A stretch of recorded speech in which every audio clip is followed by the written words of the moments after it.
head of schools, teachers, students, media representatives, ladies and gentlemen. Bulavinaka, Namaste, Assalamu Alaikum, and a very good morning to each one of you. I'm very pleased to be here this morning to address the teachers and students in remembrance of our Girmitia ancestors.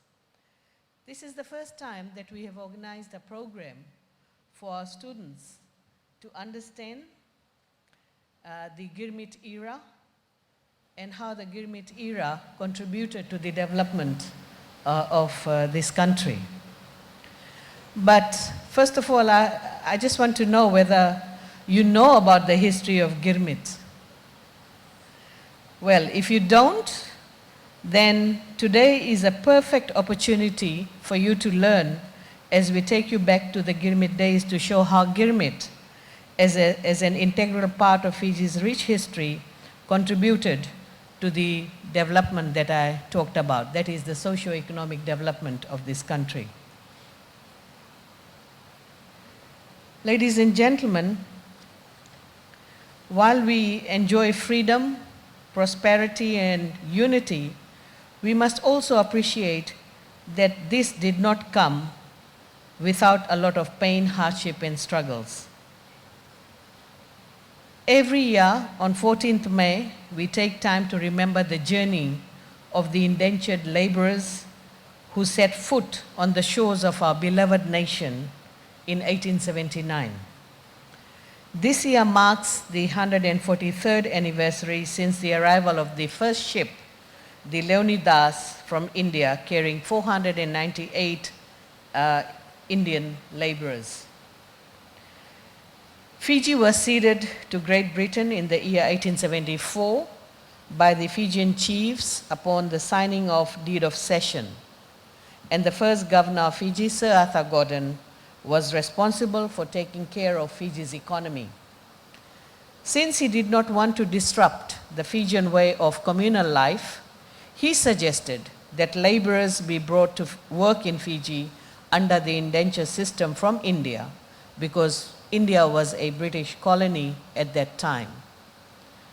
Unfortunately, when the British went to recruit some of these workers or laborers from India, they tricked the Indians and lied about many things, such as how far Fiji was and the kind of pay they will receive.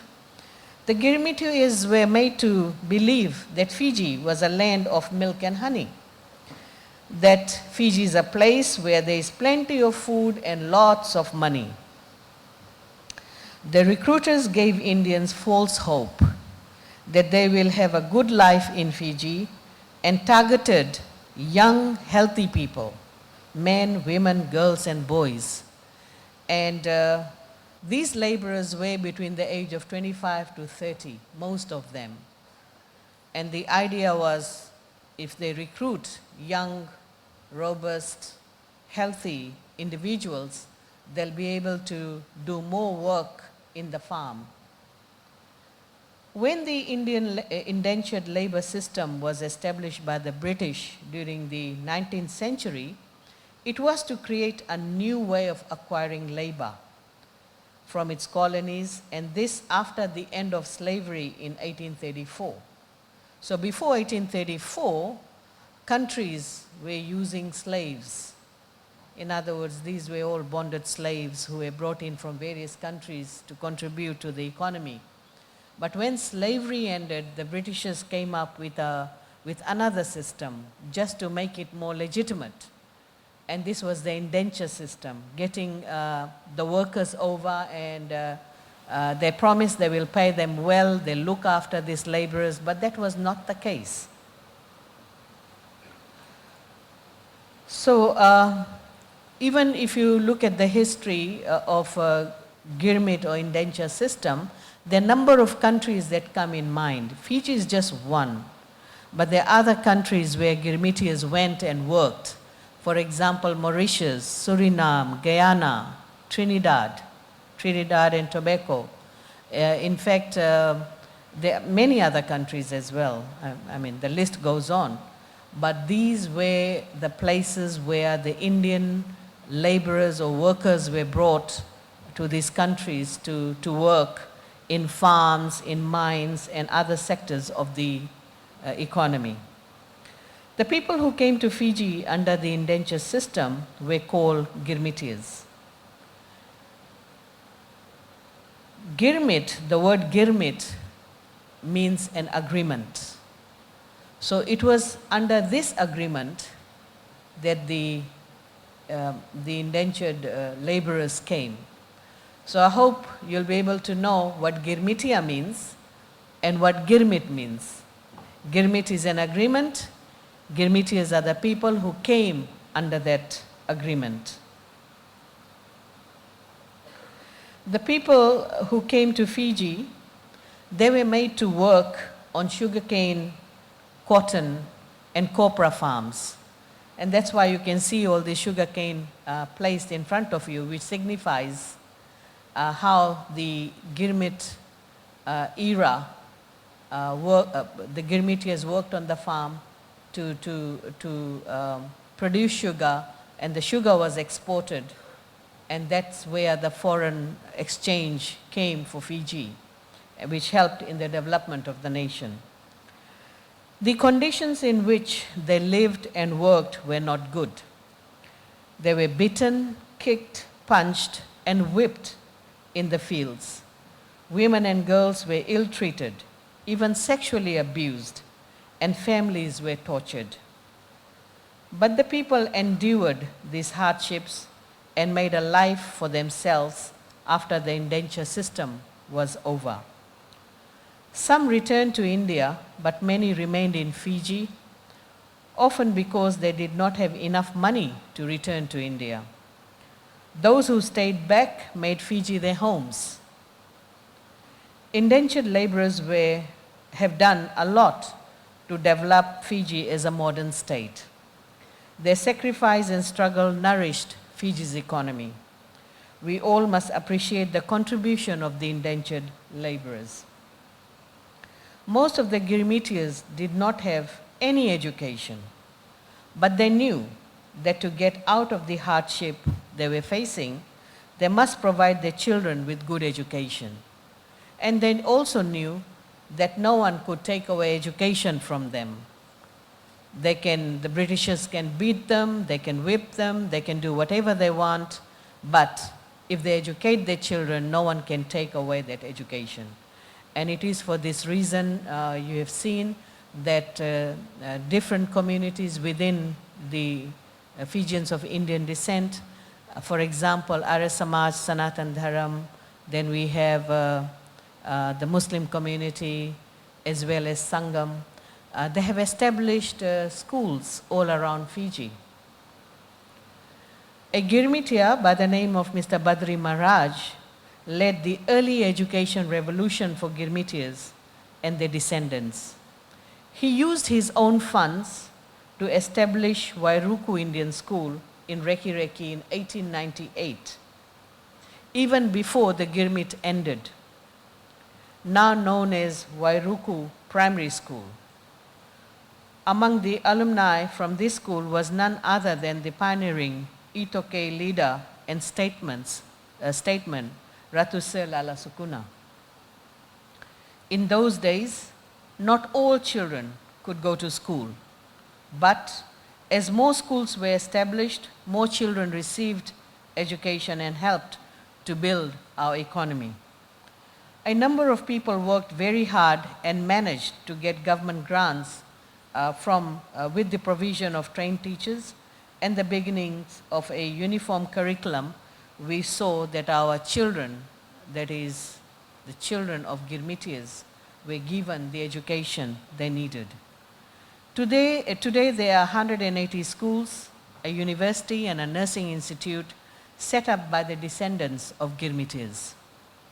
For many decades after the Girmit era, the sugar industry was the major contributor to our economy. Even today, sugarcane farming provides livelihood to thousands of people and still contributes to the economy through our foreign exchange. Sadly, on 14th May 1987, on the anniversary of the arrival of Girmitias, the first coup was executed by Sitiveni Rambuka, which saw the many descendants of the Girmitias leave Fiji. The remaining Girmitia descendants were made to feel like they were not as good as other Fijians and did not belong in this country of birth. And there were a lot of racial tensions and double standards which made life very difficult once again.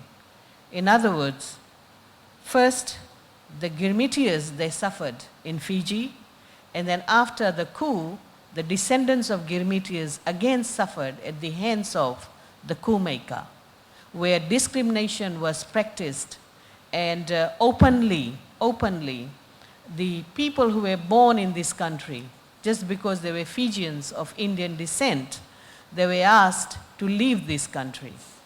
And I want to share with all of you that my grandfather, he came on the last ship, and the last ship that landed in Fiji was Sutlej, right? Sutlej 5, that was the last ship that came. Now, when I visit India, or when I go to the country where my grandfather was born, I don't have anyone there. I don't know where he came from. I don't have any relatives in India or family members in India. I know nobody in India. I go as a tourist. I eat the food. I enjoy shopping. I meet the people there whom I have made friends. But that's the only connection I have with India. Other than that, Fiji is my country because we were born here. So that's the difference. But after the coup, things were very different for the Indians at that time. The 2000 coup that followed saw further brutality, mistreatment, and the loss of the fundamental human rights which were under threat, rights of freedom of speech, action, assembly, and even religion. The true identity of all Fijians came with a 2013 constitution that allows everyone who is born in Fiji to have the right to be called a Fijian, regardless of race, religion, color, gender, or socioeconomic status. And this is the Fiji of today. We should not take things for granted. It is all thanks to the leadership of our Prime Minister and his vision for a united Fiji, his vision to provide education to all children, and his vision for a peaceful nation. It takes someone like our Prime Minister to protect every citizen and give us all a fair and equal treatment. Ladies and gentlemen, let me talk briefly about today's program. You will see the journey of the Girmitias all the way from then to now in our secure and peaceful nation. You will also hear stories of Girmitias, which was recorded at that time, and we'll be able to share those stories with you so that you understand clearly how the Girmitias were treated during that time and why Fiji has become a multi-racial country. And I hope you will enjoy the program and learn about our indenture system today. Our ancestors deserve to be remembered for their work in education and in the socio-economic development of Fiji. It is important for our generations to be aware of what has happened in Fiji's history that made Fiji into a multicultural and multi-religious country that it is today. And I pay tribute to the Girmitias who shaped our lives and contributed to the development of our country. I also like to acknowledge our Itoke chiefs and people for their kindness in accepting the Girmitias, which has led to us now living side by side in peace and harmony. Although past leaders like Sitiveni Rambuka had divided this country on the basis of race, land, and religion, but through our 2013 constitution introduced by the Bainimarama government, we have been provided with security, equal status, and we are free to express our heritage without fear as one nation and one people.